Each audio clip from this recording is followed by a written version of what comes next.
Despite signs indicating that India may become one of Apple's primary production centers, studies and research show that India is unlikely to threaten China's manufacturing partnership with Apple in the near future. Before we proceed, kindly return the favor and give this video a thumbs up. Subscribe and activate the bell notification feature to stay up to speed with all we have in store for you.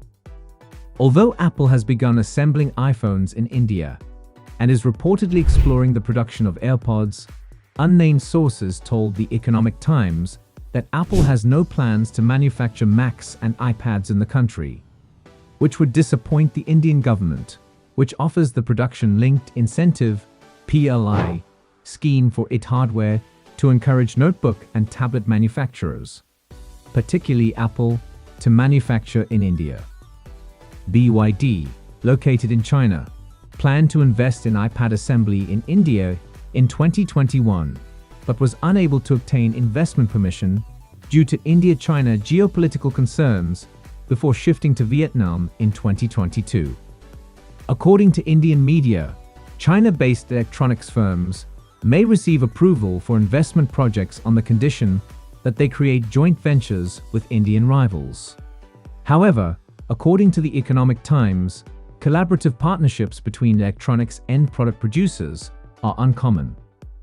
Tata, on the other hand, is apparently manufacturing iPhones in India, and a TrendForce research said that Tata may obtain 5% of Apple's iPhone 15 and iPhone 15 Pro orders in 2023.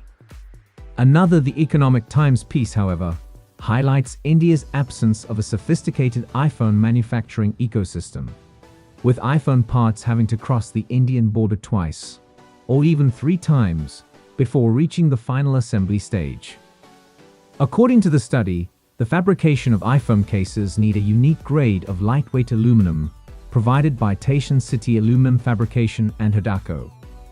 Tata's Hosa facility will manufacture mechanical components such as small brackets, screws, camera cutouts, and the USB port after importing the aluminum that has been CNC and molded, before shipping them back to China for final assembly.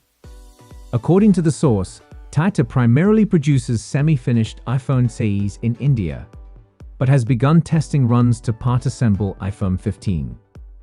Nonetheless, Tata's inclusion among Apple's suppliers has benefited Indian companies such as Merck Life Sciences, Thermo Fisher Scientific, and Carborundum Universal. According to Bloomberg intelligence analyst Stephen Singh, Apple continues to rely on Chinese-made components, particularly in sensitive goods such as non-chip components. Despite the shift of a number of suppliers to Southeast Asia and India, Apple has expanded its dependence on Chinese-made components such as acoustics, glass, connections, and display panels. According to his estimates, 46% of Apple suppliers' manufacturing locations were in China in fiscal 2021, a slight decrease from 50% in fiscal 2018. As a result, despite Apple's decision to increase manufacture in China, Tim Cook's words earlier this year suggest that Apple cannot and will not depart China. Apple originally established a presence in China with a Beijing headquarters in 1993. This year, Apple celebrated its 30th anniversary in China, the company's most important market to date. For years, the United States and China have been at odds, and despite being caught in the midst, Apple has continued to operate in China. In recent years, the US and China's adversarial postures on security, economy, technology, and ideology have hardened. The accumulation of such animosities has left little room for the reforms that may alleviate simmering tensions that show no signs of abating. While a rising number of American corporations have had reasons to cut connections with China in recent years, Apple emerged from the bruising dispute in a stronger position than others. Looking back, Apple has kept its China-made iPhones off the list of Chinese imports that President Trump has slapped with roughly $250 billion in tariffs. And those years set the tone for Apple, putting it in an enviable position when compared to other companies caught in the crossfire. Apple's success is largely due to the efforts of the soft-spoken, 62-year-old Cook, who aggressively groomed leaders in both nations. In the United States, Cook has made a point of meeting with both Trump and Biden individually, despite the fact that both presidents' policies and words have scared off other Silicon Valley leaders. According to a local media source, Cook has carefully nurtured government and industry leaders during his many travels to China, where Apple's supply chain supported an estimated 5 million jobs in 2019. During the pre-pandemic years, Apple's company in China expanded from a nascent success to an empire, with annual revenues of over $50 billion. It is reasonable to argue that Apple, more than any other tech business, has always been willing to put on a brave front and collaborate with the US government, since Apple has more at risk in China than any other tech company. Even when Cook paid a private visit to Capitol Hill last December to meet with senior senators, his company's relationship with China was on the table. At the time, Apple admitted that the instability in China caused by its zero-COVID policy had caused significant supply chain disruptions, all while under political, strategic, and investor pressure at home to drastically reduce its manufacturing reliance on the Eastern behemoth. At the time, Apple's reliance on China for its yearly product refresh cycle was its most major risk. Apple has diversified, has never left, and may never go. The plain fact is that no other major technology firm has the same degree of exposure in China as Apple. To put things in perspective, even Samsung, the only business that sells more phones than Apple, is far less vulnerable. The Financial Times said that Samsung closed its Chinese plants in 2019, after its local market share fell to less than 1% from nearly 20% in 2013, as homegrown rivals Huawei, Xiaomi, and Oppo thrived. However, Cook's trip this week comes after one of Apple's most difficult years in China.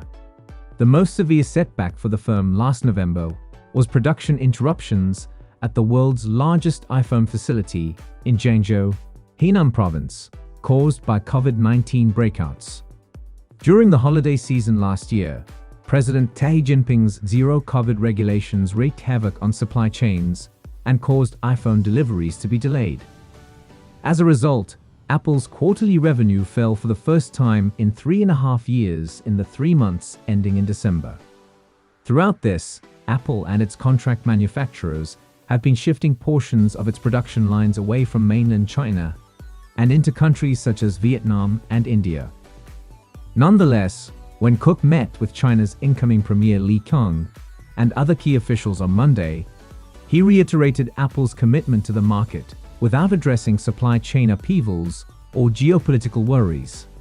It demonstrates that despite Apple suppliers' plans to expand production outside of China, the nation remains a vital market for the smartphone manufacturer. Even China doesn't want it to alter, or so Cook was led to think by Wang Wentao, China's Minister of Commerce. Wang and Cook met earlier this week to discuss Apple's development in China and the stabilization of the industry supply chain, according to a ministry statement. According to the South China Morning Post, Wang told Cook that the Chinese government is eager to give a decent environment and services to international firms, including Apple. Cook also used the trip to announce that Apple will double its financing for educational programs in China to 100 million yuan, $14.5 million. Cook did not respond to a question on Apple's plans in the Chinese market, as predicted, citing worries about decoupling and supply chain adjustments.